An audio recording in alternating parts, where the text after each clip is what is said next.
In this video, we will see the use of large function in MS Excel. I took the table contains the chocolate name, region, quantity, and sales.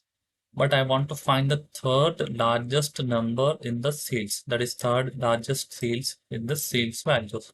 Let's see how to do. Type equals to large.